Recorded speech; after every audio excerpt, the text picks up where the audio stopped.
I'm playing devil's advocate here. I'm not letting you know what I actually think or anything like that, or what I would do in this situation. You ask me later.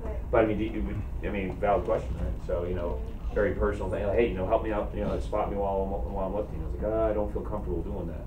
You know, I mean, has the potential to draw. So if I'm laying there on the battlefield, are you gonna come help me? Well, which is why I said safety is number one. I know. I'm just right. I would, and I also mentioned that I would take on the people questioning me and wondering, you know, what my motives are, or whatever. I deal with that because I know in my mind that I was doing the right thing. Okay. Okay. So isn't sexual harassment, sexual assault is an unwanted behavior and with sexual intention? Yeah. So if there's no sexual intention in that spotting, and that's how they want to be spotted, what is the problem? That's a good perception. Yeah, so that's a good point. So that definition there, but yes, then there's also the issue of perception, good order of discipline of your entire unit. So how does that change? Because that does change the dynamic. So remember, think about this, team. Every decision that you have doesn't have just the immediate effect. There are ripples to these waves that reach out further and further that sometimes most of us can actually anticipate. So. Well, I mean, if we look at what happened over this weekend, we talked about different environments presents different cultures. And I think that, you know, you got this group of people that go to the gym, they understand what's happening in the gym. That's the culture in the gym to protect, to have safety. You know, if you need somebody to spot you, you don't even have to be friends with that person. You can walk up and say, hey, you know, do you mind getting a spot for me? They're going to come over there and spot you. That's just the culture that's within the gym. So I think that alleviates certain perception within the gym. That's like if I see Walker outside. Hold on. Yes, you were talking about a gym that is on downtown, right? The gyms that you guys will go to on posts, okay? Your entire squad is there. Your entire platoon is there doing gym workout with your entire platoon. Yes, sir. I just wanted you to be aware of that because I know where you're going with this, but you know what I mean? So you're envisioning that it's not, the gym people know what the gym is. You're going to be a platoon leader with your aviators, right? Yes, sir. You're going to go, let's say at Schofield Barracks, you're going to take your whole platoon over to the gym. And some of those females and male soldiers in your platoon have never been in a gym before. They have no idea. You know what I mean? You got a point there, sir. I mean, but I'm just saying. You're thinking about the gym rats. You got to get away yourself out of the gym rat mentality, okay?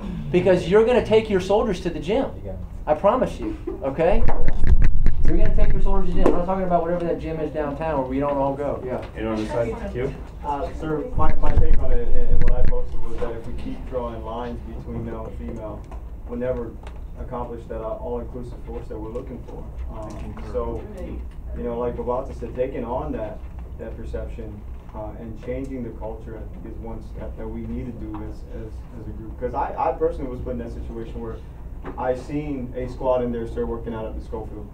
And they had a whole mixture of folks. You had the skinny ones, the big ones, the tall ones, male, female, and it was just, they were going at it, working, putting in work. They were rotating on the benches. Sex didn't matter at that point. And it was no perception. See, it's interesting you talk about the line, the invisible line that we draw. That reminds me of the EO discussion that we had for Black History Month, sir, when Sergeant Campos talked to us. So remember when Colonel Carson talked to us all about the EO class that we had that Sergeant Campos gave us, where they talked about the inventor or the creator of Black History Month actually intended it to end someday. That the need would, he said that at some point he would like it if the need would no longer be there to define that, you know, to draw that line for, you know, as you're saying. So it's interesting. So is this another one of those instances like that? So that's a curious kind of thing. What else we got? So the post kind of made me think about, like, just because I'm a female, like, say there were two guys and one was spotting the other guy. Mm-hmm. It's not seen as sexual, like possible sexual assault or harassment, but just because I'm a female, I'm not doing anything wrong with no ill intentions, and I'm helping this person just because he's a male, I can be seen in that way. It's true. And vice versa. Let me hit you with a left hook here. What if it's a male being, you know, that is being spotted, or let's say that the person that's asking being spotted is a male, and that male is a homosexual asking another male to spot them. What then? Do you think that changes anything? No, it shouldn't. It shouldn't. But then we get back to perception, right? So I mean, does that? I mean, it's a tough thing, right? Isn't that crazy? Frustrating. No, because here's the thing. I mean, here's the thing that gets me. Okay, is that there's so many people that have all these different preconceived notions from all these different backgrounds, right? And all these different perceptions based on how they are brought up. And these are all people that you have to lead. So I mean, so I guess you got to understand. We have to define is, what is being true to you and your beliefs, and how do you help bring the culture, create a culture in which the team works together. Because what's the reason we're all here, right? It's to be effective in our job as a team, build that cohesion. So, what we have back there. Hey, just real quick, look at that sign that I put up there. And you hear me talk about it all the time. Read it, Silva? No, you want to read it. Being my brother or sister means I will always come for you, no matter the cost. I don't know, perception, I don't give a shit about perception. I mean, perception can kiss my freaking fourth point of contact. Right? Because I know true in my heart, I know true in my heart that I believe that. I mean, I believe that, right? I mean, male, female, in the gym, for your homework, I don't care. I will come for you no matter the cost. So in my comment, I said I would help that female soldier. Just like for the many reasons that y'all have said, I think that like in garrison, that's our time to build those teams and establish that trust before you deploy. And the last thing that I would want is any female or male soldiers to think that me as their leader would stop and look for a member of the opposite sex, look for a reason to help them, then help them right away. When we talk about perception, I think that my priority as a leader, when I have soldiers under me, will be their perception of me. I know we had this discussion, I think like last class or the class before, where we talked about, do your soldiers own you or do they disregard you? And I think if you fail to help them right away, then they won't own you. They'll disregard you. I also said that, for me, safety comes first always. So I said that I would agree with that with that soldier. But I think what it boils down to, and I think Gibson and I kind of said the same thing, was perception is all that really matters. Even though, you just said, sir, that, I will always come for you no matter what. But it's how other people see it that matters. So your intention could be totally true and pure, and that other person might not feel uncomfortable, but what somebody across the room thinks, that sadly in our world is that's what's more important. That's what people focus on. And so it's I felt like I was being pessimistic in my post. I think somebody else called it realistic, but that's the world that we live in today. And I think other people raise their since you went back and forth online, I'll let you go ahead and answer. Right, we talked about this online, but again, I said in my post I would professionally disregard what my platoon sergeant said. I didn't mean that because on the PL I do what I want. I meant that because maybe it's what you said was I would pretty much blow my platoon sergeant off. Right, that was right. But what I meant was, and maybe this is because I grew up in the cab and there's no females there, but I think going with Q and what the PMS said is I'm not going to let the fear of what somebody might think make me create an environment where I'm scared to help my own soldiers. Because before you're a female or male or homosexual or transgender, you're my soldier. So if you need help, what's up? Say it again, bro. Say it again.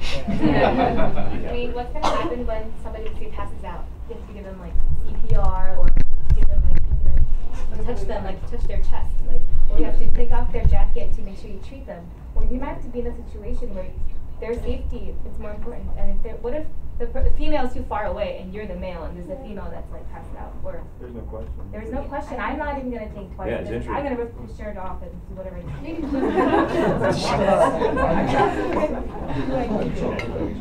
As a female, I honestly don't care if it's a male or female helping me out. Because if I need help, I would hope that somebody would help me. Anderson saw me at the gym yesterday with Yoshimoto, and he was spotting me. And I don't think there's anything wrong with that because he's teaching me how to do it, and he is helping me. And I feel if you're hey, don't do that, she's a female, I feel you're why are you trying to sexualize something that isn't sexual? It just makes me feel degraded. You can't help me because I'm a girl. So I feel it doesn't matter who's going to help me. I would hope somebody would help me. That's my thought. Yeah, there's three forms of perception in the scenario. There's yourself as the PL, there's the person who's requesting assistance, and then there's the platoon sergeant. When we're discussing this invisible comfortable with the contact and wants you to assist her on the lift. Then, when the people are reluctant to actually render her assistance, it's because they have a fear of that third person's perception.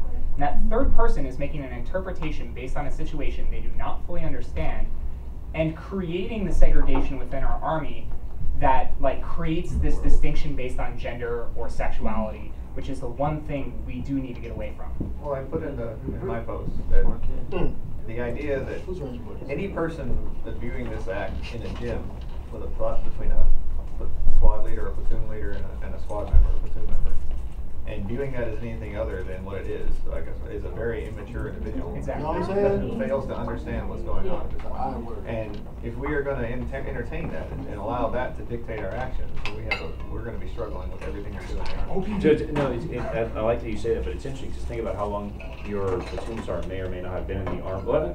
And may or may not have been in the Army. Have built up these built up their life under a certain rule, and it's hard for them to adapt. I remember there was a first sergeant in an organization that I was a part of that when Don't Ask, Don't Tell was repealed, he was a very, very devout Catholic, and because of that, the way he believes it, he thinks that homosexuality is wrong. But he had to give a brief to his entire company talking about why this Don't Ask, Don't Tell is repealed and supporting this new policy. You know what he did?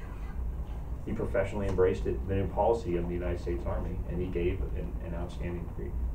So, I mean, it's kind of an interesting thing to think about. Ooh, go ahead, Jacob. So maybe instead we should counsel and the platoon sergeant on what should be acceptable and how that's, why that's not a problem, why that's not an issue, and to get rid of that perception. But he was looking out for you. Yeah, that's what he thought it would do. Okay, but that's what I said. I said before I did that, I would go through research. All right, we got time for one more comment. Then if you guys are interested, I'll tell you what I would do. Since I figure I know that too. You guys want to know what I want to do? You're the last one, sir. Okay, all right. So the reason I like this post so much was because when I was a second lieutenant, I had so many different people tell me about perception is reality, perception is reality, perception is reality. And I realized how ridiculous I ended up thinking that was one time when I had a female who was a platoon leader in another company, in the FSC, and she was like, "Hey, I'm gonna go get dinner. You want to go?" And I was like, "Yeah." And then like 3 steps later, I was like, "How about if we ask Mike to go with us too?" Because I didn't want that perception, because I was engaged, and I didn't want to have anyone have that perception that, hey, look, Lieutenant Moore's out there having dinner with a girl, and Joe's talk and all this other kind of stuff. And that was really, and then I thought about it later on, and I was like, that is absolutely stupid. So what I looked at this as, if this happens to me, I would look at this as an outstanding opportunity to define the culture in an organization, to hit a problem like this head on. Because absolutely, I believe I would spot the few, and then I would go on and I'd talk to the unit. I'd say, hey, listen, I'd first talk to the platoon sergeant and say, hey, this is how we're going to approach this. Okay, let's get on the same sheet of music before we talk to the team and make sure that they know that this is okay. Because the bottom line is, when we're in the middle of a fight, the only thing we're not going to care about anything else other than each other, and that's what we're training for. That's what building the team is. Anytime we do things like that, I believe we do draw lines between us when there should only be brotherhood, sisterhood, however you want to describe the camaraderie between everyone. All the other differences go away. It's amazing in the middle when you're overseas. All the stuff that bothers you so much over here goes away. Okay, isn't important. What matters is the team. What matters is the person to your right and your left, and building that is the only thing. That's why we push that so much with you guys. Right? That's why that sign is up on that freaking wall over there that you guys all just walk past every day, because it doesn't matter. So what ended up happening was like no matter the cost. I had a couple of my guys when my first deployment overseas. We ended up bringing some people, doing route clearance for some people with us, and they were part of a transportation company. And some of them were females, and they asked to ride in our vehicles on us because they didn't have enough spots in there, so they're moving to a different club. I said, yeah, and a couple of my younger soldiers, one of which was from Louisiana, nothing about the great state of Louisiana, but he was like, sir, the sapper company, there's a sapper platoon, what do we do with females, I mean, not like they can do a whole lot. I'm like, you're crazy. I'm like, and I had to sit down and talk to him and say, hey, listen, you know, my standards can, you know, are you going to react well under, you know, on this convoy? And so we went through, we did convoy rehearsals and things like that. She knew exactly what the hell she was doing. And I had more confidence in her than I had in some of my staffers that she would react well, you know? So, breaking down those barriers. You gotta realize that opportunities to define the culture the way you want it to be will come out of absolutely nowhere. But I'm a strong believer that chance favors the prepared mind. So that's why we do these kind of vignettes, to prepare you, to help you make the decision in some fashion, or at least get close enough to it in advance so that when it does come, you recognize, hey, this is a great opportunity for me and for the team. All right, great.